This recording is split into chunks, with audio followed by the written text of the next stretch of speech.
ساری دنیا کو معلوم ہے کہ اس جنگ میں صحیح کون ہے اور غلط کون ہے. ساری دنیا کو 2 اور 2 4 کی طرح معلوم ہے یہ بات. ان دنیا کی وہ عظیم طاقتیں جو صبح و شام ہمیں تہذیب سکھاتی ہیں, ہمیں دہشت گرد کہتے ہیں, ہمیں دنیا کا امن خراب کرنے والا کہتے ہیں, بار بار ہمیں تانا دیتے ہیں کہ اسلام تلوار سے پھیلائے, بار بار ہمیں دہشت گرد. آپ 40-50 سالوں کی تاریخ اٹھا کے دیکھو, آپ کو پتا چلے گا کہ یہ بڑی طاقتیں کیسے دنیا کی آنکھوں میں دھول جھونکنے کی کوشش کرتی ہیں. اتنا زبردست طریقے سے جھوٹ بولا جاتا ہے, اتنا زبردست, اور ایسا پروپیگنڈا کیا جاتا ہے کہ لوگ اس جھوٹ کو سچ سمجھنا شروع کر دیتے ہیں. نبی صلی اللہ علیہ وسلم نے فرمایا تمہاری یہود سے لڑائی ہوگی, جہاد ہوگا, یہاں تک کہ کوئی یہودی اگر پتھر کے پیچھے چھپے گا تو پتھر کہے گا کہ اے مسلمان یہ یہودی ہے, اس کو قتل کر دے, یہ میرے پیچھے چھپا ہوا ہے. ہر درخت بھی گواہی دے گا, ہر پتھر بھی گواہی دے گا, الا الغرقد, سوائے غرقد درخت کے. یہودیوں کا کوئی مقدس درخت ہے جو اسرائیل میں بہت زیادہ لگاتے بھی ہیں یہ لوگ. نبی صلی اللہ علیہ وسلم نے جب یہ بات ارشاد فرمائی تو اس وقت مسلمانوں کی یہودیوں سے ایسی کسی لڑائی کا تصور بھی نہیں تھا. ایک پیش گوئی تھی جو کسی کے خواب و خیال میں بھی نہیں تھا کہ صدیوں بعد جا کے ایسا ہو سکتا ہے. اس سے بھی پتہ چلتا ہے کہ ہمارے نبی صلی اللہ علیہ وسلم کی جو پیش گوئیاں ہیں اگر وہ پوری نہیں ہوئی تو آپ ٹائم کا انتظار کریں, ایک وقت پوری ہو جائیں گی. 1300 سال تک مسلمانوں کو اس حدیث کا مطلب سمجھ میں نہیں آیا. عملی دنیا میں ایمان تو تھا سب کا کہ اللہ کے نبی نے جو فرمایا برحق ہے, کیونکہ یہودیوں سے میں نے بتایا نا لڑائی ہوئی نہیں ہے. جب مدینہ سے اور جزیرے عرب سے ان کو نکالا گیا, یہ دنیا کے مختلف ملکوں میں جا کے آباد ہو گئے ہیں. اس کے بعد یہ ہمیشہ یا تو عیسائیوں کے زیر سایہ رہے ہیں یا مسلمانوں کے زیر سایہ رہے. ان کی لڑائی اگر ہوئی عیسائیوں سے ہوئی ہے, مسلمانوں سے ان کا کبھی ٹاکرا نہیں ہوا. لیکن پیغمبر صلی اللہ علیہ وسلم نے کیا فرمایا صحابہ سے, تقاتلون, تم لڑو گے, تم سے مراد یہ امت لڑے گی.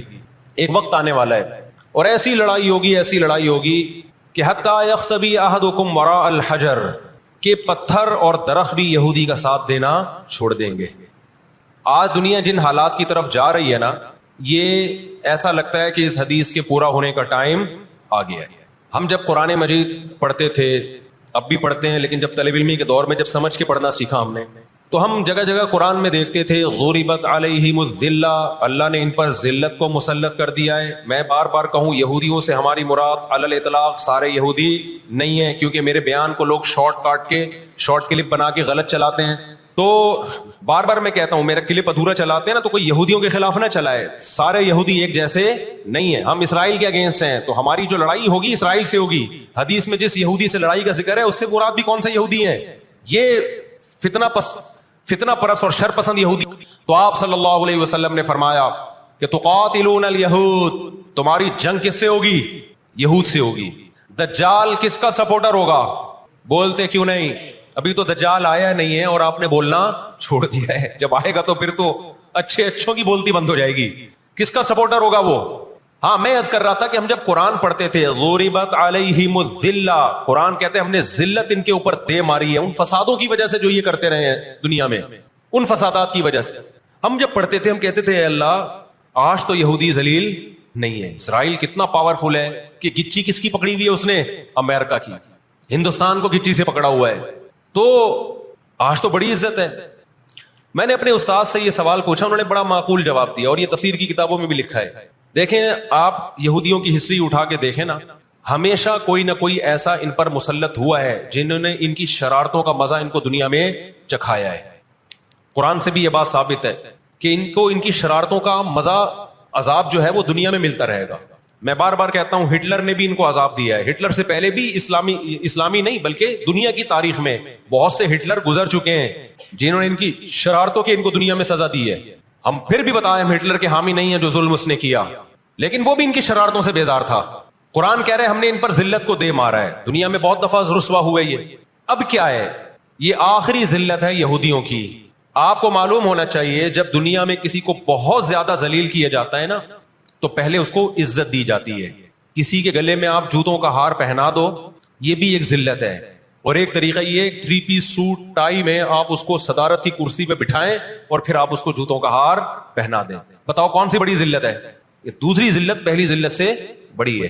پوری دنیا میں مار کھانے کے بعد نا اپنی شرارتوں کی وجہ سے آج اللہ نے ان کو ایک تھوڑی سی حکومت دی ہے, ایک چھوٹا سا کنٹری. آپ اگر اسرائیل کو نقشے میں دیکھیں گے تو کراچی بھی بڑا ہے اسرائیل سے. اتنا چھوٹا ملک, اتنا چھوٹا ملک, اور تعداد بھی بہت تھوڑی. اللہ نے انہیں کچھ وقت پنپنے دیا ہے. اللہ نے کہا ٹھیک ہے, تم دنیا تمہاری آخری شرارت دیکھ لے, اس کے بعد جو میری طرف سے تم پہ مار پڑنے والی ہے, اس کے بعد قیامت تک تم دوبارہ اٹھنے کے قابل نہیں رہو. یہ آخری ذلت کا انتظام ہو رہا ہے یہود کا. اور جو فائنل میچ ہوتا ہے نا وہ شاندار ہی ہوتا ہے. کیا خیال ہے؟ سیمی فائنل میں اتنا لوگ دلچسپی سے نہیں دیکھتے, کوارٹر فائنل میں اتنا دلچسپی سے بولو نہیں دیکھتے جو فائنل میچ دیکھتے ہیں. اللہ نے ان کا ظلم پوری دنیا کے سامنے نمایا. جو غزہ پہ جو کچھ ہو رہا ہے پوری دنیا کے سامنے اللہ نے دکھا دیا. اقوام متحدہ کی 60 سے زیادہ قراردادیں ہیں جس کی اسرائیل دھجیاں اڑا چکا ہے. 60 سے زیادہ قراردادیں, 60 سے زیادہ, جس کو اسرائیل نے ماننے سے انکار کیا ہے. یونائٹڈ نیشن کی بات کر رہا ہوں میں. تو اللہ تعالیٰ ان کو تھوڑا سا پنپنے دے رہے ہیں کہ ٹھیک ہے اس دفعہ سیمی فائنل تم جیت لو, فائنل تک تو پہنچو نا تم, اس کے بعد ہوگا کیا. دیکھو آپ نے سنا ہوگا کہ لاتوں کے بت ہاتھوں سے نہیں مانتے. یہ جو اسرائیل جو کچھ کر رہا ہے نا, اس کا اصل حل مجھے بھی پتا ہے. اس کا اصل حل ہے جہاد. اس کا اصل حل کیا ہے؟ جہاد. تو آج بھی رشیا, چائنا وہ اسرائیل کے حق میں نہیں. عین ممکن ہے اللہ مظلوموں کی آواز سے ایسے حالات پیدا کر دے کہ اس جنگ میں براہ راست کون کود پڑے؟ سوویت یونین کود پڑے. اور اگر سوویت یونین اس جنگ میں کود پڑا, جس کے پورے چانس لگ رہے ہیں, تو پھر یہ تیسری جنگ عظیم کی طرف معاملہ جائے گا. اور پھر دنیا میں جو تباہی ہوگی نا, تباہی ہوگی وہ میرے اور آپ کے تصور سے بھی زیادہ ہے. کیونکہ اب تلواروں سے یا صرف ہوائی جہازوں سے جنگ نہیں ہوتی, اب سب کے پاس نیوکلیئر ہتھیار ہیں, اب ایٹم بم چلیں گے. آج اگر دنیا انسانیت پہ رحم کھانا چاہتی ہے, آج اگر امریکہ, برطانیہ, جرمنی, فرانس جو دنیا کے لیڈر کہلائے جاتے ہیں, آج اگر یہ چاہتے ہیں کہ انسانیت کو تباہی سے بچائیں, جو اصل ظالم ہے نا یہودی, اس کا ہاتھ روکنا ہے. تو آج اگر یہ اسرائیل کا ہاتھ زبردستی روک لیتے ہیں تو دنیا بڑی تباہی سے بچ جائے گی. اور اگر یہ دنیا اسرائیل کا ہاتھ نہیں روکتی اور اس جنگ کو بند کرنے کی کوشش نہیں کرتی, تو بھائی جو تیسری جنگ کی طرف معاملات جا رہے ہیں اس کے ذمہ دار یہ لوگ ہوں گے جو دنیا میں تہذیب کے ٹھیکیدار ہیں. ہمیں قرآن و سنت میں اس بارے میں کیا ہدایات ملتی ہیں؟ اللہ کہتا ہے میں نے یہود پہ ذلت کو مسلط کر دیا ہے. اس آیت میں اور اس حدیث میں جو میں نے تقاتلون الیہود والی حدیث پڑھی, اس میں مسلمانوں کے لیے خوشخبری ہے کہ اللہ تعالیٰ نے جیسے بنی اسرائیل انتہائی کمزور تھے, فرعون کا ظلم اور بربریت کا شکار تھے, اللہ سورہ قصص میں کہتے ہیں وَنُرِيدُ أَن نَّمُنَّ عَلَى الَّذِينَ اسْتُضْعِفُوا فِي الْأَرْضِ, ہم نے ارادہ کیا کہ زمین میں کمزور ترین لوگوں کو اٹھا کے زمین کا امام بنا دیں گے, طاقتور پہ غالب کر دیں گے.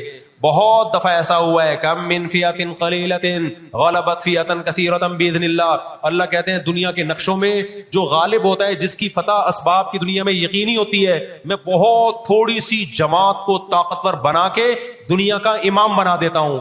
ہمیں اللہ کی رحمت سے اور قرآن اور حدیث کی جو بشارتیں مل رہی ہیں اس سے پوری امید ہے کہ انشاءاللہ یہ جو ابھی حالات ہوئے ہیں, انشاءاللہ یہ اسرائیل کی شکست پہ اور یہودیوں کی ہمیشہ کے لیے شکست پہ اس کا نتیجہ نکلے گا انشاءاللہ.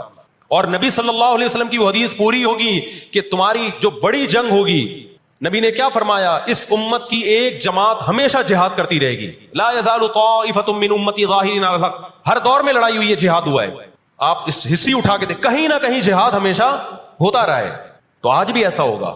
اور بالآخر یہ معاملات اگر بین الاقوامی دنیا نے کنٹرول نہیں کیے تو نبی صلی اللہ علیہ وسلم کی پیش گوئیاں انشاءاللہ بہت جلد پوری ہونے والی ہیں.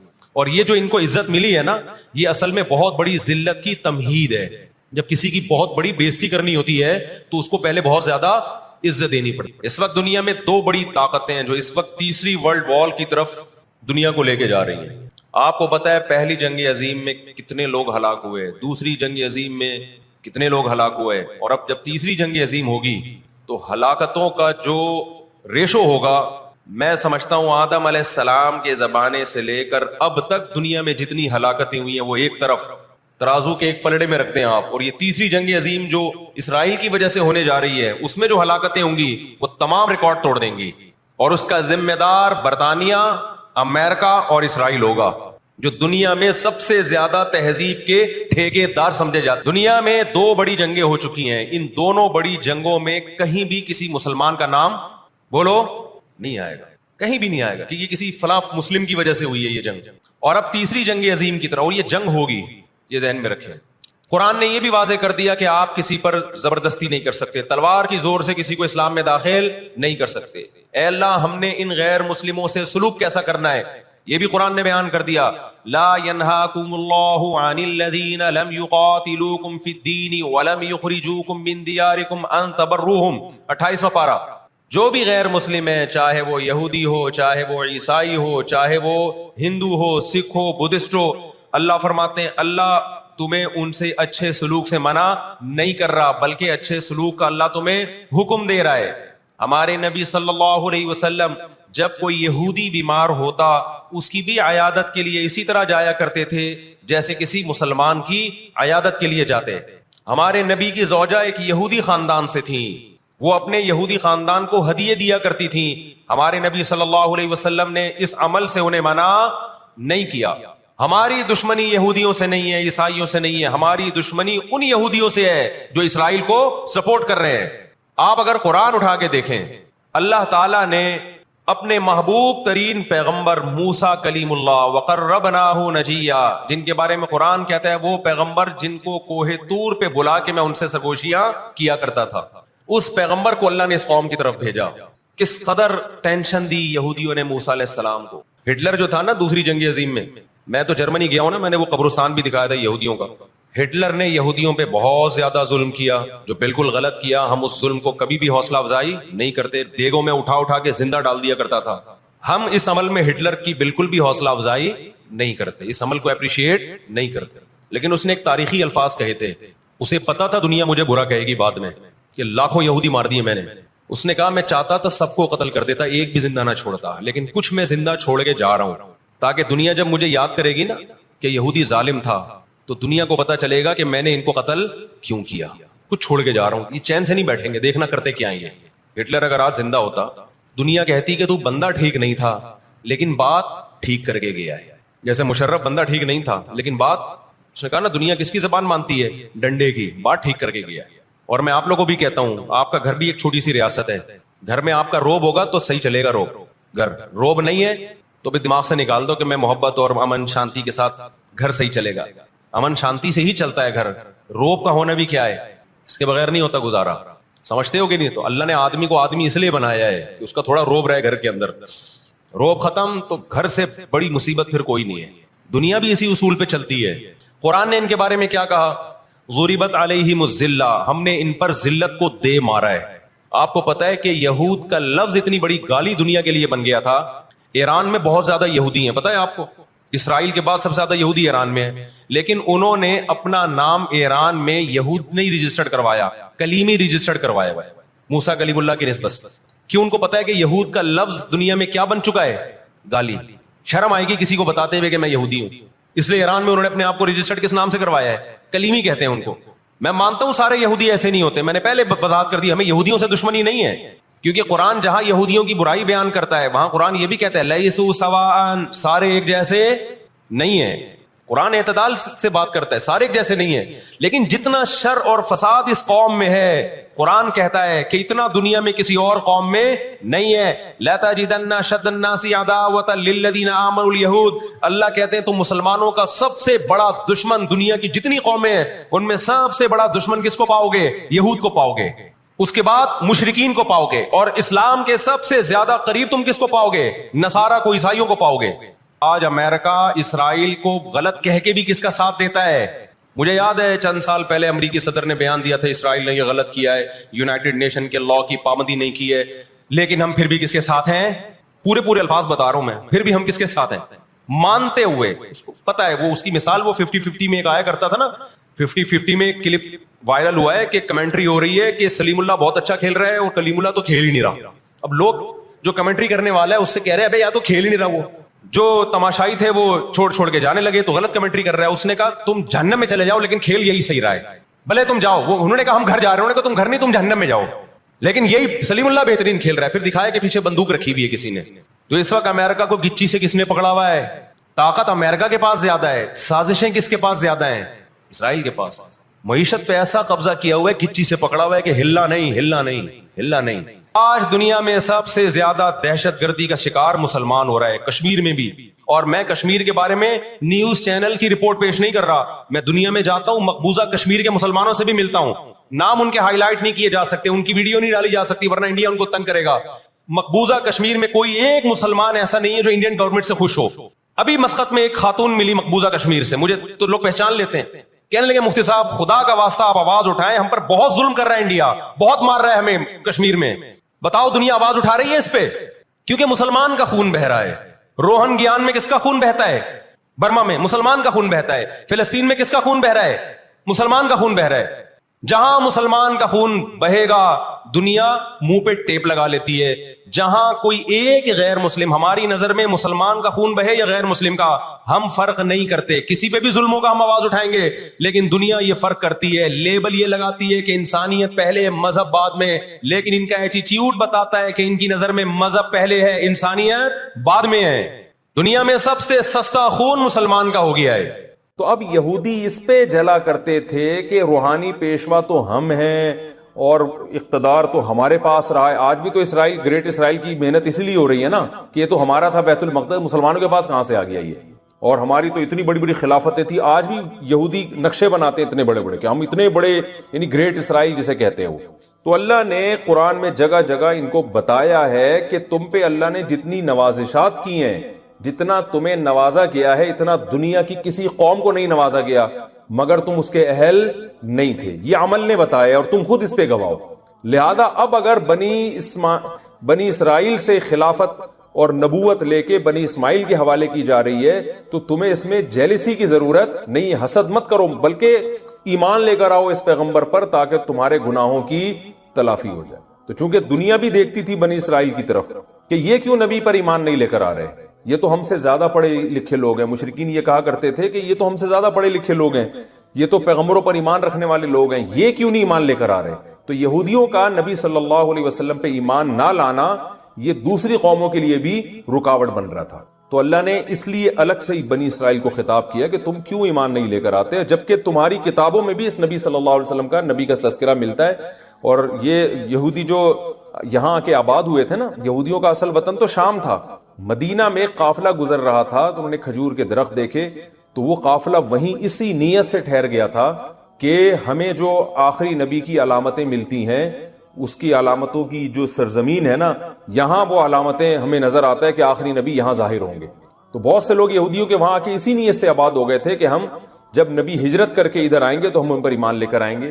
لیکن جب نبی صلی اللہ علیہ وسلم نے ہجرت کی تو ان کو حسد کی آگ نے پکڑ لیا کہ ہم کیوں ایک عربی کو کیوں مانے ہم، اور ہم تو پڑھے لکھے لوگ ہیں، امی کی ہم اقتدا کیوں کریں. جب موسیٰ نے اپنی قوم سے کہا ان اللہ یأمرکم ان تذبحوا بقرہ، کہ اللہ تمہیں حکم دیتا ہے تم گائے ذبح کرو. یہ واقعہ بڑا دلچسپ ہے.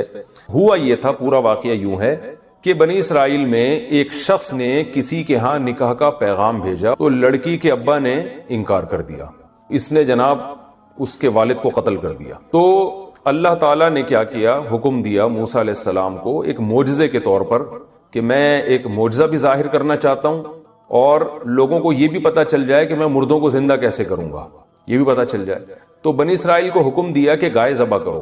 تو بنی اسرائیل بھی کہنے لگے تتخذونہ ہزوا، یہ کس قسم کا آرڈر دے رہے ہیں آپ؟ نماز کا حکم دیں، روزے کا حکم دیں، سمجھ میں آتا ہے گائے کاٹنا کیا ہے؟ تو اتتخذونہ ہزوا، کیا آپ ہمارے ساتھ مذاق کر رہے ہیں؟ حضرت موسیٰ کو غضب آیا کہ میری قوم کیسے بات کر رہی ہے مجھ سے. قال موسیٰ علیہ السلام نے فرمایا اعوذ باللہ ان اکون من الجاہلین. قرآن مجید میں بنی اسرائیل سے بہت زیادہ خطاب ہے، تو اس کے لیے بنی اسرائیل کا پس منظر سمجھنا بہت ضروری ہے. اس سے بہت ساری قرآن کی آیتیں، جب تک آپ وہ نہیں سمجھیں گے تو آپ کو وہ قرآن کی آیتیں سمجھ میں نہیں آئیں گی. بنی اسرائیل سے قرآن کیوں خطاب کرتا ہے؟ دیکھیے، اسرائیل عبرانی زبان کا لفظ ہے، عبداللہ یعنی اللہ کا بندہ، یہ ترجمہ بنتا ہے اسرائیل کا. اللہ تعالیٰ نے حضرت ابراہیم علیہ السلام، جن کا تقریباً 3500 سال پہلے آج سے جن کا زمانہ ہے رسول اللہ صلی اللہ علیہ وسلم میں، اور حضرت ابراہیم علیہ السلام کے زمانے میں جو مورخین ہیں وہ کہتے ہیں تقریباً 2000 سال کا فرق ہے. تو رسول اللہ صلی اللہ علیہ وسلم کی بعثت سے 2000 سال پہلے شام کی سرزمین میں، شام میں یہ خوب ذہن میں رکھیے کہ شام میں آج کا شام صرف نہیں ہے، بلکہ فلسطین بھی شام میں داخل تھا اور بھی بہت سارے ایریاز جو اب شام سے چھین لیے گئے ہیں وہ سارے شام میں داخل تھے. اس کی مثال ایسے ہے جیسے ہندوستان میں جب نبی صلی اللہ علیہ وسلم کے دور میں ہند کا یا ہندوستان کا ذکر کیا جاتا تھا تو اس میں پاکستان، بنگلہ دیش، برما، یہ سارے کنٹریز، سری لنکا، یہ سب اس میں داخل ہوتے تھے. تو حدیث میں شام کے متعلق جو باتیں آئی ہیں تو اس دور کا شام ہے. تو ابراہیم علیہ الصلوۃ والسلام بت پرستوں میں پیدا ہوئے. آپ کے والد کا نام تھا آزر. اللہ نے آپ کو بہت زیادہ آزمایا. سورہ بقرہ ہی میں ہے وَإِذِ ابْتَلَىٰ إِبْرَاهِيمَ رَبُّهُ بِكَلِمَاتٍ. اس وقت کو یاد کرو جب ابراہیم کو ان کے رب نے چند باتوں میں آزمایا. وہ بہت سخت آزمائش والی باتیں تھیں.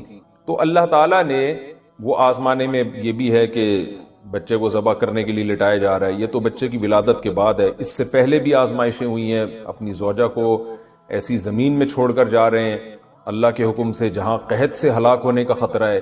اور جو ہے آپ کے والد وہ بتوں کو بیچا کرتے تھے مگر آپ توحید کا نعرہ لگا رہے ہیں. آپ یہاں آ جائیں نا سامنے. تو ابراہیم علیہ الصلوۃ والسلام کو جب بہت زیادہ اللہ نے آزمایا تو اللہ تعالیٰ نے آپ کو جو دنیا میں ایک نعمت دی اس نعمت کا قرآن نے ذکر کیا ہے. سورہ بقرہ ہی میں انشاءاللہ وہ آیتیں آگے آئیں گی. قال انی جاعلک للناس اماما. اے ابراہیم میں آپ کو لوگوں کے لیے امام بنا رہا ہوں. اور امام بنانے کی صورت کیا ہوگی؟ آپ کی اولاد میں نبوت جاری ہوگی. آپ کو اولاد بھی ملے گی اور اس میں پیغمبر بھی آئیں گے. تو ابراہیم علیہ السلام کو جب اللہ نے نعمتیں دیں تو 2 بیٹے دیے اس میں. ایک کا نام تھا اسحاق اور ایک کا نام تھا اسماعیل. یاد رکھیں یہ لیکچر آپ نے بہت غور سے سننا ہے, اس کو ذہن میں بٹھانا ہے کیونکہ پیغمبروں کا سلسلہ سارا اسی طرح آپ کی سمجھ میں آئے گا.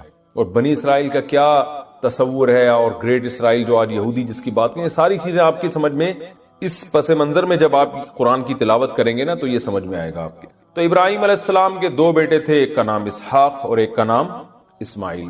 اسحاق حضرت سارہ علیہ السلام کی اولاد میں اور اسماعیل حضرت ہاجرہ علیہ السلام کی اولاد میں. اسحاق علیہ السلام ابراہیم علیہ السلام کا جو اصل وطن تھا فلسطین جسے آج کہا جاتا ہے, اس زمانے میں شام کی سرزمین کہا جاتا تھا, یہ ابراہیم علیہ السلام کا اصل وطن تھا. یہاں اسحاق علیہ السلام اور ان کی نسل چلی آگے. اور آپ حضرت ہاجرہ کو جو چھوڑ کر گئے وہاں جو جسے مکہ کہا جاتا ہے, بیت اللہ کہا جاتا ہے, وہاں اللہ کا گھر بنایا آپ نے, تو وہاں حضرت اسماعیل علیہ السلام تھے. ادھر اسحاق علیہ السلام کی اولاد میں یعقوب علیہ السلام پیدا ہوئے جن کی بشارت اللہ ابراہیم علیہ السلام کو دے چکے تھے. وَمِن وَرَاءِ اسحاق یعقوب, کہ ابراہیم آپ کی اولاد میں اسحاق پیدا ہوں گے اور اسحاق کے بعد یعقوب, یعنی پوتے کی خوشخبری بھی اللہ نے پہلے ہی دے دی تھی اور دونوں کو پیغمبر بنانے کا اللہ نے پہلے بتا دیا تھا. یعقوب علیہ السلام جو تھے ان کا لقب ہے اسرائیل.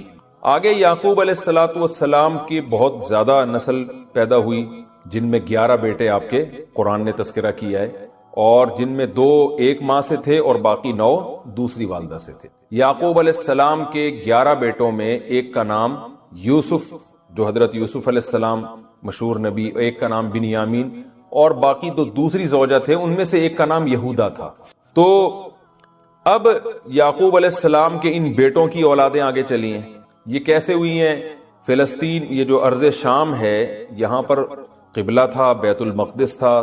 تو یہاں ابراہیم علیہ السلام کے جو یعقوب علیہ السلام کے جو بیٹے تھے نا یوسف علیہ السلام, تو بھائیوں نے جیلسی میں یوسف علیہ السلام کو کنویں میں ڈال دیا جو سورہ یوسف میں انشاءاللہ ہم پڑھیں گے. وہ ہوتے ہوتے کنویں سے بالآخر قافلہ آیا, ان کو اٹھا کے لے گیا. اور مصر اس وقت بڑا یعنی ایک ترقی یافتہ ملک سمجھا جاتا تھا, ایک مہذب ایک تہذیب تھی, ایک بہت زبردست اسٹیٹ تھی مصر میں. تو مصر کے بازاروں میں آپ فروخت ہوتے ہوتے بادشاہ کے محل میں پہنچ گئے.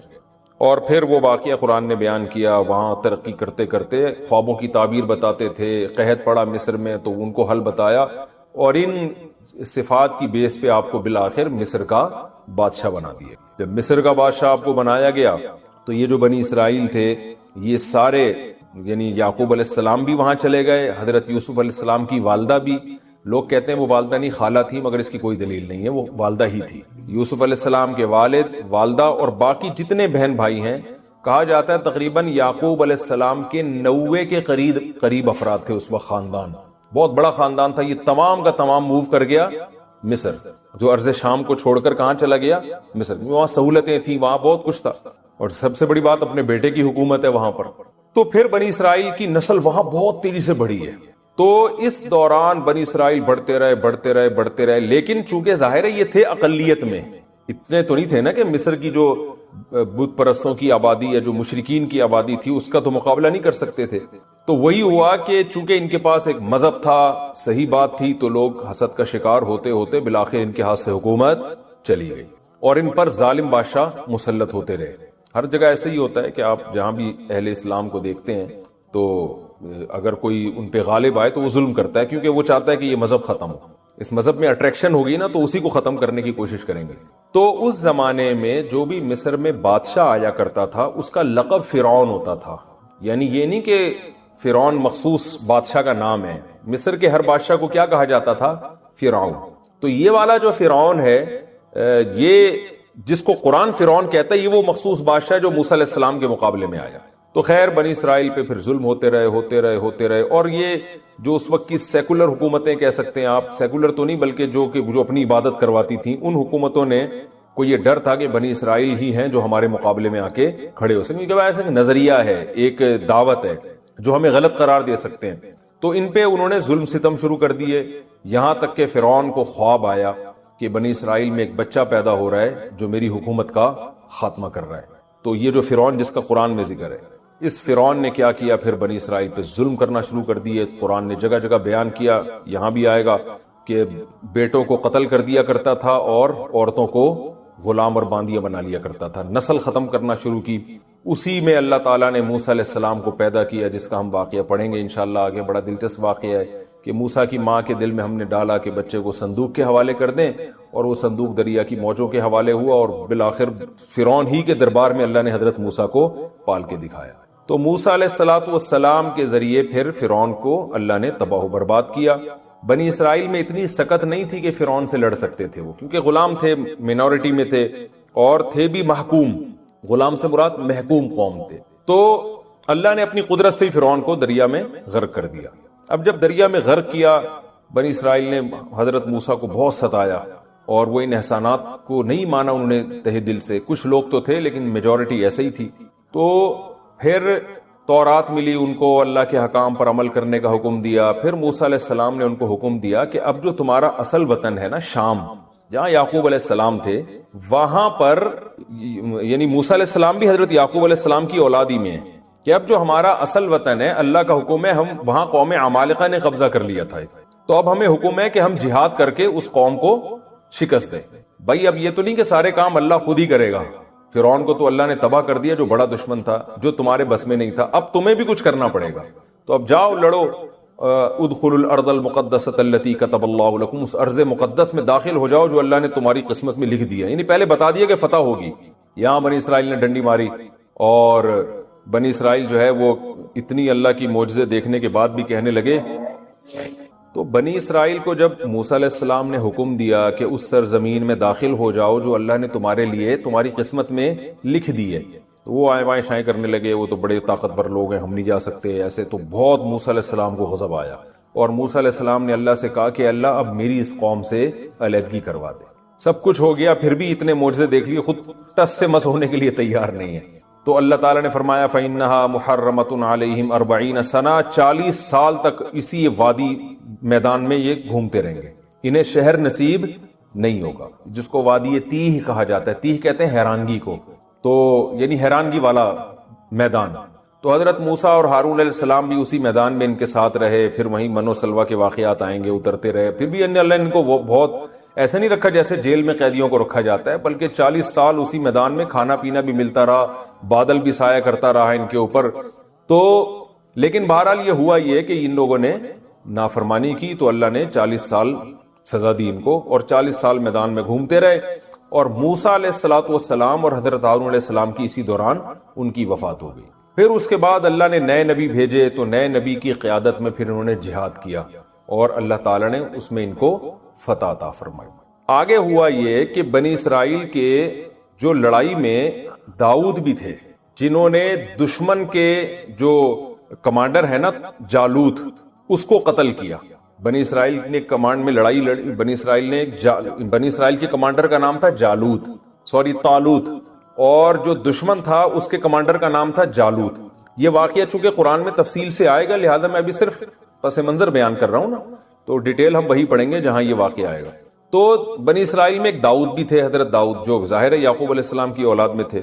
تو حضرت داؤد علیہ السلام نے اس وقت ان کو نبوت نہیں ملی تھی، بڑی بہادری سے لڑے وہ، اور وہ جنگ بہت مشکل تھی، بہت سے لوگ اس میں فرار ہو گئے تھے، میدان چھوڑ کے بھاگ گئے تھے، تو چند لوگ تھے جو ڈٹے رہے، ان میں داؤد علیہ السلام بھی تھے، اور انہوں نے بہت زیادہ بہادری کی، اور دشمن کے جو کمانڈر تھا نا، بہت سخت جان جالوت، اس کو قتل کیا۔ تو اللہ فرماتے ہیں اللہ نے اس بیس پر داؤد علیہ السلام کو جنگ کا کمانڈر بھی بنا دیا، علم بھی دیا، اور نبوت بھی دی، اور حکمت بھی دی۔ داؤد علیہ السلام پھر بنی اسرائیل کے ان پیغمبر کے جانے کے بعد داؤد علیہ السلام لیڈر بن گئے، اور داؤد علیہ السلام نے پھر بہت عبادت گزار تھے، قرآن نے ان کی عبادتوں کا ذکر کیا، ان کی آواز بہت خوبصورت تھی، قرآن کہہ رہے ہیں فصل الخطاب، بہت سارے معجزے دیے اللہ نے ان کو۔ فصل الخطاب کا مطلب تقریر، بہت خوبصورت خطاب، بہت زبردست کیا کرتے تھے، آواز اتنی خوبصورت، تلاوت کرتے پرندے آ کے ٹھہر جایا کرتے تھے، اور جب وہ اللہ کا ذکر کرتے تو پہاڑ بھی ان کے ساتھ سے بھی لا الہ الا اللہ کی آوازیں آنا شروع ہو جاتی تھی۔ بڑے معجزے تھے، رات کو عبادت گزار تھے، دن میں روزہ بھی رکھتے، جہاد بھی کرتے۔ تو داؤد علیہ السلام کے ذریعے اللہ تعالیٰ نے جو ہے نا بنی اسرائیل کی دنیا میں بہت بڑے خطے پر اللہ نے حکومت قائم کر دی ان کی۔ تبھی آج اس حکومت کو یاد کر کر کے یہودی جو ہے نا وہ روتے ہیں کہ ہم تو ایسے تھے، ہم تو ایسے تھے، ہم تو یوں تھے۔ بہت بڑے خطے پر اللہ نے بنی اسرائیل کی حکومت قائم کر دی۔ داؤد علیہ السلام، اچھا وہ ایسے مجاہد تھے کہ ان کے ہاتھ میں لوہے کو بھی نرم کر دیا اللہ تعالیٰ نے۔ ڈیوڈ کہتے ہیں نا انگریز داؤد علیہ السلام کو، آج کل انہوں نے نام چینج کیا ہوا ڈیوڈ کہتے ہیں۔ اللہ نے فرمایا ہم نے داؤد علیہ السلام، اچھا داؤد علیہ السلام اس زمانے میں 4 کی بیویاں کا نہیں تھا، جتنی بھی چاہے زوجات رکھ سکتے تھے۔ داؤد علیہ السلام کی بہت ساری زوجات تھیں۔ تو داؤد علیہ السلام کے جو وارث بنے وہ ان کے بیٹے حضرت سلیمان علیہ السلام، قرآن نے ان کی بھی تعریف کی۔ اور داؤد اور سلیمان علیہ السلام کی خاصیت کہ اللہ نے ان میں قوت فیصلہ، یعنی جو جج کا کام ہوتا ہے نا کہ یہ پہچاننا کہ کون صحیح ہے کون غلط ہے، قضا کے شعبہ یہ بہت احسن طریقے سے سر انجام دیتے تھے۔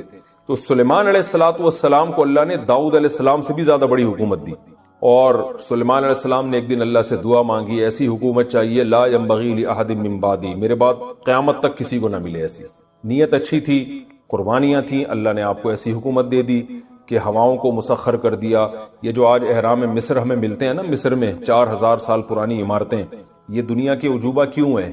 اس لیے کہ لوگ کہتے ہیں کہ سائنسدان حیران ہیں ماہرین کہ یہ اتنی بڑی بڑی دیواریں بغیر جوڑ کی اتنے اوپر پہاڑوں پہ رکھی کس طرح ہیں، یہ کون سی کرینیں تھیں جنہوں نے ان کرینوں نے جا کے رکھا ہے؟ تو یہ عین ممکن ہے سلیمان علیہ السلام کے وہ تعمیراتی کام ہو جن کا قرآن نے ذکر کیا ہے، جو اسباب کی دنیا میں عام آدمی کے لیے ممکن نہیں۔ تو جنات کو مسخر کر دیا، بڑے عمارتیں بنائی انہوں نے، بہت اس یعنی پرندوں تک کی بولیاں اللہ نے سکھا دی ان کو۔ تو داؤد سلیمان علیہ، تبھی گورے جو ہے نا، گوروں کی کتابوں میں کنگ سلیمان کر کے ملتا ہے، یعنی ان کا لقب بادشاہ بن گیا تھا۔ تو سلیمان علیہ السلام کے ذریعے حکومت قائم ہوئی۔ پھر سلیمان علیہ السلام کی اچانک ان کی بھی وفات ہوئی ہے، اور پھر بنی اسرائیل زوال کا شکار ہوئے۔ اللہ نے پے در پے ان میں بہت سارے پیغمبر بھیجے، کیونکہ اللہ قرآن میں کہتا ہے کہ ہم نے ان کو علم میں بھی دنیا پہ فضیلت دی تھی، چاہے وہ دین کا علم ہو یا دنیا کا۔ تو دنیا کے علم میں بھی لوگ ان کے محتاج، اور دین کے علم میں بھی لوگ ان کے محتاج، اور حکومت اور ریاست بھی ان کی تھی۔ ناقدری کرتے رہے اللہ تعالیٰ کی نعمتوں کی۔ پھر اللہ فرماتے ہم نے ان میں بہت کثرت سے پیغمبر بھیجے، اور بالآخر جو آل عمران تھے، حضرت عمران بھی بنی اسرائیل کے ایک بزرگ گزرے، ان کی اولاد میں اللہ نے پیغمبر بھیجے، اور انہوں نے منت مانی ان کی زوجہ نے کہ اللہ میرے پیٹ میں جو بچہ ہے اگر بچہ پیدا ہوا تو میں مسجد اقصیٰ کی خدمت کے لیے وقف کر دوں گی۔ تو وہ بیٹے کے بجائے بیٹی پیدا ہوگی، حضرت مریم۔ تو حضرت مریم کے خالو تھے زکریا علیہ السلام۔ زکریا علیہ السلام بھی بنی اسرائیل کے آخری نبیوں میں سے ایک نبی ہیں۔ زکریا علیہ السلام نے بڑھاپے میں اللہ سے اولاد مانگی، ان کو ملے یحییٰ علیہ السلام۔ تو یہ نسب آپ کو اس طرح سے یاد رہنا چاہیے کہ سب سے پہلے ابراہیم، پھر یعقوب علیہ السلام۔ اچھا ادھر جو مکہ میں اسماعیل علیہ السلام ہے، ابھی ہم ان کا تذکرہ نہیں کرتے۔ یہاں سے ابراہیم علیہ السلام کے بیٹے اسحاق علیہ السلام، یعقوب علیہ السلام، یعقوب علیہ السلام کے بیٹے یوسف علیہ السلام، پھر ان کی اولاد، انہی کے بھائیوں میں ایک یہودا بھی تھا۔ اب یہ جو یہودی ہیں، انہوں نے وہ سارے یہودا کی اولاد میں ہیں یا ان سب یعقوب علیہ السلام کی اولاد میں؟ تو ایسا معلوم ہوتا ہے وہ سب یعقوب علیہ السلام ہی کی اولاد میں، لیکن نسبت کس کی طرف کر دی؟ ایک بیٹے کی طرف۔ قبیلہ ایک بیٹے سے بھی نام لے لیا جاتا ہے نا، تو یہ یہودا کی طرف نسبت کر کے ان کو یہودی کہا جاتا ہے۔ تو پھر ان میں پھر یوسف علیہ السلام کا زمانہ ہے، پھر یوسف علیہ السلام کے بعد مشہور پیغمبروں میں موسیٰ علیہ السلام کا زمانہ ہے، پھر موسیٰ علیہ السلام کے بعد داؤد علیہ السلام، پھر سلیمان علیہ السلام، پھر اس کے بعد آگے چل کے حضرت عمران جن کی نبوت کا قرآن نے تذکرہ نہیں کیا کہ وہ نبی تھے، ان کی پھر جو ہے نا ان کے خاندان میں حضرت زکریا علیہ السلام جو حضرت مریم کے خالو تھے، اور زکریا علیہ السلام کو اللہ نے بڑھاپے میں بیٹے دیے یحییٰ علیہ السلام. تو پتہ چلا زکریا علیہ السلام، یحییٰ علیہ السلام، حضرت مریم اور حضرت عیسیٰ، یہ چاروں ایک ہی دور کے ہیں. ٹھیک ہے نا. حضرت قرآن میں تو پوری سورت ہے آل عمران کے نام سے، تو حضرت عمران کا اللہ نے فضیلت بیان کی ہے کہ ہم نے آل عمران کو بڑی فضیلت دی تھی. بنی اسرائیل میں بھی آل عمران کو اللہ نے فضیلت دی. تو حضرت عمران جو تھے ان کی زوجہ نے منت مانی تھی کہ میں اپنے بچے کو بیت المقدس کی خدمت کے لیے وقف کروں گی، تو بیٹا کے بجائے کیا پیدا ہوا؟ بیٹی. تو حضرت مریم کے خالو کون تھے؟ حضرت زکریا. تو حضرت مریم کو بچپن سے پالا حضرت زکریا نے، کیونکہ حضرت مریم کی والدہ کا انتقال ہو گیا تھا، تو پھر خالہ نے کفالت کی. جو خالہ نے کفالت کی تو یہ یعنی جو سرپرستی میں آ گئے حضرت زکریا علیہ السلام کی، حضرت مریم. تو حضرت مریم کی بھی بڑی کرامتیں قرآن نے بیان کی ہیں، بہت عبادت گزار. پھر حضرت مریم کے بیٹے ہوئے حضرت عیسیٰ. تو بنی اسرائیل نے حضرت زکریا علیہ السلام کو بھی قتل کیا، یہودیوں نے اپنے پیغمبر کو، یعنی کافروں نے دوسروں نے نہیں مارا، انہی نے قتل کیا.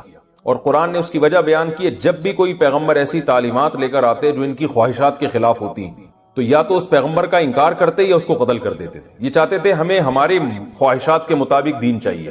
تو زکریا علیہ السلام کو قتل کیا، یحییٰ علیہ السلام کو بھی قتل کیا گیا، اور حضرت عیسیٰ علیہ السلام کو بھی اپنے خیال کے مطابق قتل کیا. لیکن قرآن کہتا ہے کہ کیونکہ حضرت عیسیٰ بنی اسرائیل کے آخری پیغمبر ہیں، تو اللہ تعالیٰ نے حضرت عیسیٰ علیہ السلام کو آسمانوں پہ اٹھا لیا، اور قرب قیامت میں وہ یہودیوں سے انتقام لیں گے. یعنی اللہ نے کہا کہ اب یہ سلسلہ جو ہے یہاں حضرت عیسیٰ علیہ السلام کو میں محفوظ رکھوں گا، قرب قیامت میں نازل ہو کر نبی صلی اللہ علیہ وسلم کے دین کی گواہی دیں گے. ادھر دوسری طرف جب حضرت یعنی یہودیوں کی بدماشیاں بہت بڑھ گئیں، پیغمبروں کی ناقدری، تو اللہ تعالیٰ نے یہ روحانی سلسلہ جو حضرت ابراہیم کی ایک اولاد سے چلا آ رہا تھا، اسحاق، وہاں سے بند کر کے کہاں سے شروع کیا؟ حضرت اسماعیل. حضرت اسماعیل کی اولاد میں کوئی نبی نہیں گزرا. 2000 سال کے بعد جو ان کی اولاد میں اللہ نے سید الانبیاء محمد ابن عبداللہ صلی اللہ علیہ وسلم کو پیدا کیا، اور یہودیوں سے جو روحانی ان کی جو ایک اقتدار تھا وہ چھین کر کس کے حوالے کر دیا؟ بنی اسماعیل کے حوالے. تو بنی اسرائیل کے بجائے یہ کہاں ٹرانسفر ہو گیا؟ بنی اسماعیل. اور اللہ نے ایک ہی پیغمبر ایسے بھیجے جو تمام پیغمبروں کے سردار. تو اللہ نے دونوں کو نوازا، اسحاق علیہ السلام کو بھی، اسماعیل علیہ السلام کو بھی. اسحاق علیہ السلام کو کوانٹٹی کے اعتبار سے نوازا گیا کہ ان کی اولاد میں زیادہ پیغمبر پیدا ہوئے، اور اسماعیل علیہ السلام کو کوالٹی کے اعتبار سے نوازا گیا کہ ایک ہی پیغمبر ہے مگر وہ تمام پیغمبروں کے سردار ہیں. تو اب یہودی اس پہ جلا کرتے تھے کہ روحانی پیشوا تو ہم ہیں اور اقتدار تو ہمارے پاس رہا ہے. آج بھی تو اسرائیل، گریٹ اسرائیل کی محنت اس لیے ہو رہی ہے نا کہ یہ تو ہمارا تھا بیت المقدس، مسلمانوں کے پاس کہاں سے آ گیا یہ؟ اور ہماری تو اتنی بڑی بڑی خلافتیں تھی. آج بھی یہودی نقشے بناتے ہیں اتنے بڑے بڑے کہ ہم اتنے بڑے، یعنی گریٹ اسرائیل جسے کہتے ہیں وہ. تو اللہ نے قرآن میں جگہ جگہ ان کو بتایا ہے کہ تم پہ اللہ نے جتنی نوازشات کی ہیں، جتنا تمہیں نوازا گیا ہے، اتنا دنیا کی کسی قوم کو نہیں نوازا گیا، مگر تم اس کے اہل نہیں تھے. یہ عمل نے بتایا اور تم خود اس پہ گواہ. لہذا اب اگر بنی اسرائیل سے خلافت اور نبوت لے کے بنی اسماعیل کے حوالے کی جا رہی ہے تو تمہیں اس میں جیلسی کی ضرورت نہیں ہے. حسد مت کرو، بلکہ ایمان لے کر آؤ اس پیغمبر پر تاکہ تمہارے گناہوں کی تلافی ہو جائے. تو چونکہ دنیا بھی دیکھتی تھی بنی اسرائیل کی طرف کہ یہ کیوں نبی پر ایمان نہیں لے کر آ رہے، یہ تو ہم سے زیادہ پڑھے لکھے لوگ ہیں. مشرکین یہ کہا کرتے تھے کہ یہ تو ہم سے زیادہ پڑھے لکھے لوگ ہیں، یہ تو پیغمبروں پر ایمان رکھنے والے لوگ ہیں، یہ کیوں نہیں ایمان لے کر آ رہے. تو یہودیوں کا نبی صلی اللہ علیہ وسلم پہ ایمان نہ لانا یہ دوسری قوموں کے لیے بھی رکاوٹ بن رہا تھا. تو اللہ نے اس لیے الگ سے بنی اسرائیل کو خطاب کیا کہ تم کیوں ایمان نہیں لے کر آتے، جبکہ تمہاری کتابوں میں بھی اس نبی صلی اللہ علیہ وسلم کا، نبی کا تذکرہ ملتا ہے. اور یہ یہودی جو یہاں کے آباد ہوئے تھے نا، یہودیوں کا اصل وطن تو شام تھا. مدینہ میں ایک قافلہ گزر رہا تھا تو انہوں نے کھجور کے درخت دیکھے، تو وہ قافلہ وہیں اسی نیت سے ٹھہر گیا تھا کہ ہمیں جو آخری نبی کی علامتیں ملتی ہیں، اس کی علامتوں کی جو سرزمین ہے نا، یہاں وہ علامتیں ہمیں نظر آتا ہے کہ آخری نبی یہاں ظاہر ہوں گے. تو بہت سے لوگ یہودیوں کے وہاں آ کے اسی نیت سے آباد ہو گئے تھے کہ ہم جب نبی ہجرت کر کے ادھر آئیں گے تو ہم ان پر ایمان لے کر آئیں گے. لیکن جب نبی صلی اللہ علیہ وسلم نے ہجرت کی تو ان کو حسد کی آگ نے پکڑ لیا کہ ہم کیوں ایک عربی کو کیوں مانے ہم. اور ہم تو پڑھے لکھے لوگ ہیں، امی کی ہم اقتدا کیوں کریں؟ تو یہ تھوڑا سا پس منظر تھا تاکہ آگے آیتوں کو سمجھنے میں اس کی آپ کو جو ہے مدد ملے۔ وَإِذْ قَالَ مُوسَىٰ لِقَوْمِهِ، اور اس وقت کو یاد کرو جب موسیٰ نے اپنی قوم سے کہا إِنَّ اللَّهَ يَأْمُرُكُمْ أَن تَذْبَحُوا بَقَرَةً، کہ اللہ تمہیں حکم دیتا ہے تم گائے ذبح کرو۔ یہ واقعہ بڑا دلچسپ ہے۔ ہوا یہ تھا، پورا واقعہ یوں ہے کہ بنی اسرائیل میں ایک شخص نے کسی کے ہاں نکاح کا پیغام بھیجا، اس کو ایک آدمی کی بیٹی سے عشق ہو گیا، محبت ہو گئی، نکاح کا پیغام بھیجا، تو لڑکی کے ابا نے انکار کر دیا۔ جب انکار کیا تو اس نے غیرت تو نہیں کہنی چاہیے، بے غیرتی کہنی چاہیے اس نے جناب اس کے والد کو قتل کر دیا، اور یہ چپکے سے قتل کیا۔ اب وہ قوم کا ایک اچھا آدمی تھا، معزز آدمی تھا، پتہ ہی نہیں چل رہا اس کا قاتل کدھر ہے، تو بڑے پھڈے شروع ہو گئے۔ تو اللہ تعالیٰ نے کیا کیا، حکم دیا موسیٰ علیہ السلام کو ایک معجزے کے طور پر کہ میں ایک معجزہ بھی ظاہر کرنا چاہتا ہوں، اور لوگوں کو یہ بھی پتا چل جائے کہ میں مردوں کو زندہ کیسے کروں گا، یہ بھی پتا چل جائے۔ تو بنی اسرائیل کو حکم دیا کہ گائے ذبح کرو، اور گائے جب ذبح ہوگی تو اس گائے کے اس ایک حصے کو نا، گوشت کا ایک ٹکڑا اٹھا کے جو مقتول ہے، جس کا قتل ہوا ہے، اس کو مارا جائے گا۔ تو اللہ اپنی قدرت سے اس مقتول کو زندہ کر دے گا، اور مقتول خود اٹھ کے قاتل کا نام بتائے گا۔ تو یہ ایک بڑا، یعنی ظاہر ہے موسیٰ علیہ السلام کا ایک معجزہ ظاہر کرنا تھا، اور اس میں بڑا مقصد یہ بھی تھا کہ اللہ بنی اسرائیل کو کھلی آنکھوں یہ دکھانا چاہتے تھے کہ دیکھو میں مردوں کو زندہ کر سکتا ہوں، ورنہ گائے کا گوشت مردے پہ لگاؤ تو اس میں کیا اس میں کون سا کوئی سائنٹیفک کوئی لاجیکل بات ہے کہ جس سے مردہ زندہ ہو، کوئی اس کی سائنٹیفک لاجک تو نہیں ہے، اللہ اپنی قدرت سے کرے گا۔ اور گائے یہ کرنے کی ضرورت کیا تھی کہ گائے ذبح کرو اور گائے کا گوشت قاتل کے لگاؤ؟ اس کی حکمت بعض علماء نے یہ بیان کی ہے کہ عین ممکن ہے کہ اس زمانے میں گائے کی پرستش ہوتی ہو، اور اس کے دو قرائن ہیں، ان علماء کی بات کے مضبوط ہونے کی دو یعنی قرائن ہیں جن سے پتہ چلتا ہے کہ یہ بات بڑی جاندار ہے۔ نمبر ایک، آج بھی ہم دیکھتے ہیں کہ ہندو گائے کی عبادت کرتے ہیں، تو اس سے ہمیں پتہ چلتا ہے کہ قوم ایک ایسی گزری ہے ماضی میں جو گائے کو معبود سمجھا کرتے تھے، اور یہ اسی کے اثرات ہیں ہندوؤں میں جو گائے کی پرستش ہو رہی ہے۔ اور اس کی تائید اس واقعے سے بھی ہوتی ہے کہ موسیٰ علیہ السلام جب تورات لینے کے لیے کوہ طور پہ گئے ہیں تو پیچھے بنی اسرائیل نے گائے کا بچڑا بنا کے سونے کا اس کی پوجا کرنا شروع کر دی، حالانکہ جو مشرک ہوتے ہیں وہ بتوں کی پوجا کرتے ہیں، گائے کی عام طور پہ نہیں کرتے۔ تو اس سے بھی پتہ چلتا ہے کہ فرعون کے دور میں گائے کی پوجا پاٹ کا کوئی نظام رہا ہوگا۔ تو اللہ تعالیٰ کا عین ممکن ہے کہ یہ حکمت ہو اس میں کہ یہ چونکہ ایسی قوم میں رہے ہیں جہاں گائے کو مقدس سمجھا جاتا ہے، تو ان کے دل میں توحید کو راسخ کرنے کے لیے ان سے گائے ذبح کروائی جائے، کیونکہ عملی طور پر تو یہ ایک خدا کے قائل ہو گئے ہیں کہ ایک اللہ ہے، ہم اللہ کے سوا کسی کو نہیں مانتے۔ لیکن آپ خود سوچیں نا، جب کوئی جیسے کوئی ہندو ہمیشہ گائے کی عبادت کرتا رہا ہو، اب اگر وہ اسلام قبول بھی کرے گا تو اس کے لاشعور میں گائے کا کچھ نہ کچھ تقدس بیٹھ جائے گا، اور اب اس سے آپ بکری ذبح کرنے کا کہیں کر دے گا وہ اور اس سے آپ کہیں کہ اونٹ نہر کرو کر دے گا، لیکن جب گائے پہ چھری پھیرنے کی بات آئے گی تو سوچیں کہ ساری زندگی جس کی عبادت کی ہو تو چھری پھیرتے ہوئے تھوڑا سا وہ ڈرے گا، ایک لاشعور میں ہوتا ہے انسان کے۔ تو اللہ تعالیٰ نے عین ممکن ہے، میں عین ممکن اس لیے کہہ رہا ہوں کہ یہ کوئی اس بارے میں صحیح حدیث موجود نہیں ہے ہمارے پاس، لیکن علماء کا قول ہے جس کی تائید ہوتی ہے ان چیزوں سے جو میں آپ کے سامنے پیش کر رہا ہوں۔ تو عین ممکن ہے کہ اللہ تعالیٰ نے ان کے دلوں سے گائے کی جو معبود ہونے کا تصور ہے اس کو بالکل کھرچ کے نکالنے کے لیے کہ بھئی گائے بالکل ایسے ہی ایک جانور ہے جیسے بکری ہے، جیسے دمبا ہے، جب چاہتے ہو کاٹ کے کھا جاتے ہو، تو یہ بھی ایک ایسا جانور ہے، دودھ لو، جب دودھ دینا ختم کر دے کاٹ کے کھا جاؤ اس کو۔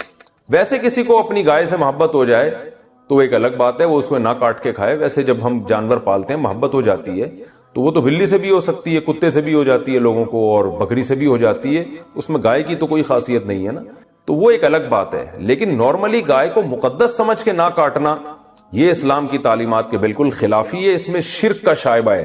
تو اس لیے بنی اسرائیل سے حکم دیا گیا گائے کاٹو، گائے جب کاٹو گے تو ان کے دل میں گائے کا تقدس نکلے گا، تو عین ممکن ہے۔ تو اب یہاں سے یہ بات شروع ہو رہی ہے۔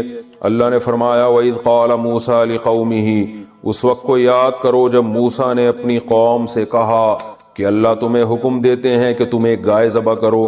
تو اب ایک دم نا، چونکہ شرک سے مانوس ہو چکے تھے، گائے کو بچڑا بنا کے عبادت بھی کر چکے تھے، اور فرعونیوں میں بھی ایسے گائے کی عبادت کرنے والے لوگ ہوں گے، ان کے ساتھ رہ رہ کے کچھ نہ کچھ تقدس آ گیا تھا گائے کا.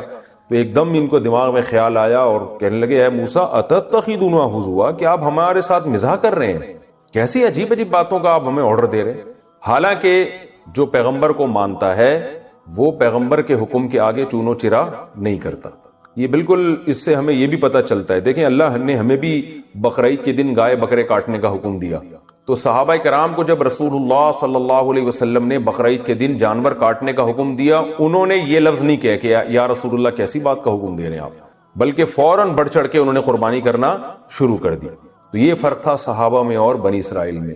تو بنی اسرائیل بھی کہنے لگے اتتخذونہ ہزوا، یہ کس قسم کا آرڈر دے رہے ہیں آپ؟ نماز کا حکم دیں، روزے کا حکم دیں، سمجھ میں آتا ہے، گائے کاٹنا کیا ہے؟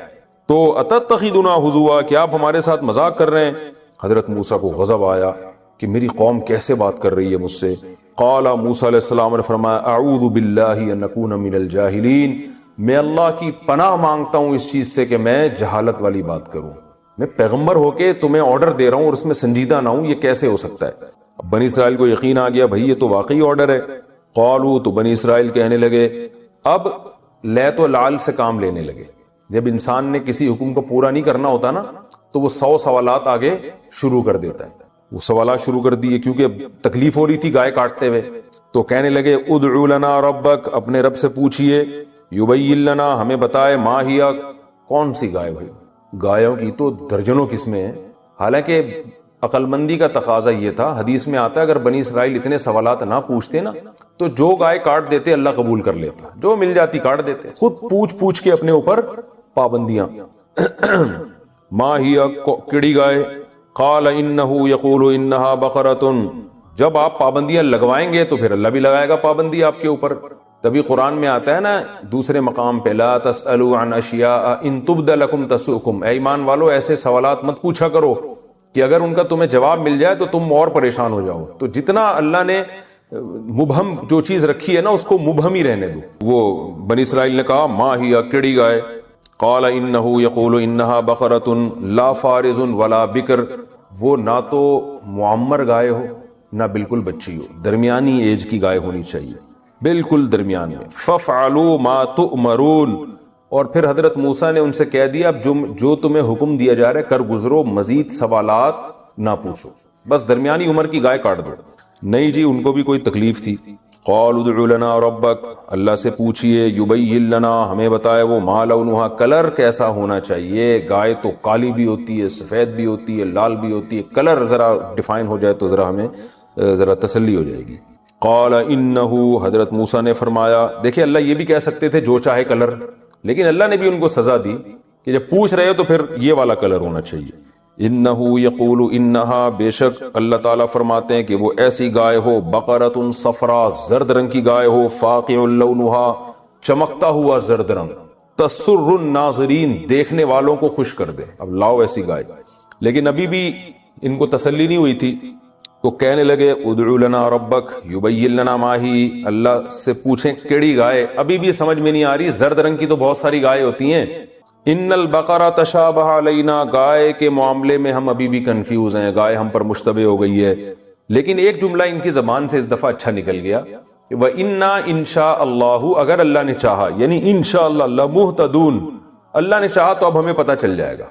حدیث میں آتا ہے یہ انشاءاللہ کہنے کی برکت تھی کہ اگلے سوال کے جواب ملنے پر انہوں نے گائے ذبح کر دی. اگر انشاءاللہ نہ کہتے نا تو ان پر اللہ کا عذاب آتا، کیونکہ اگلے سوال کا جواب بھی ان کو ملتا، اس کے بعد بھی یہ نہ کرتے، پھر وہ اور سوال پوچھتے تو اللہ کا عذاب آ جاتا کہ تم نے کرنا نہیں ہے، حجت بازی کرنی ہے بس تم نے. تو اس لیے انہوں نے اس دفعہ کہہ دیا انشاءاللہ. انہوں ڈر رہے تھے نا حضرت موسیٰ علیہ السلام کوئی تھپڑ نہ لگا دیں، جیسے وہ قبطی کو تھپڑ مارا تھا، وہ مر گیا تھا، تو جو پوچھنے گیا ہوگا قوم کی طرف سے حضرت موسیٰ علیہ السلام سے، اس کو بھی تو ڈر لگ رہا ہوگا کہ اب تیسرے سوال پہ کہیں حضرت موسیٰ کا چانٹا نہ آ جائے. تو اس لیے اس نے کہا اے موسیٰ آپ بس اب ایک بات رہ گئی ہے، وہ بتا دیں، اور انشاءاللہ اب ہمیں پتہ چل جائے گا کون سی گائے. یعنی اللہ نے چاہا تو مزید سوال پوچھنے کی نوبت نہیں آئی. قال انہو، حضرت موسیٰ نے فرمایا کہ اللہ تعالیٰ فرماتے ہیں انہا بقرۃ لا ذلول، ایسی گائے نہیں جو مسخر ہو یعنی ہل چلاتی ہو، تسیر الارض جو زمین میں ہل جوتتی ہو، کیونکہ وہ اس گائے کا تو بیڑا غرق ہو چکا ہوتا ہے نا، جو بیچاری گائے دیکھیں نا جو ہلوں میں ہوتی ہیں ایسی ہڈیوں کا انچر پنچر ڈھیلا ہو چکا ہوتا ہے ان کا.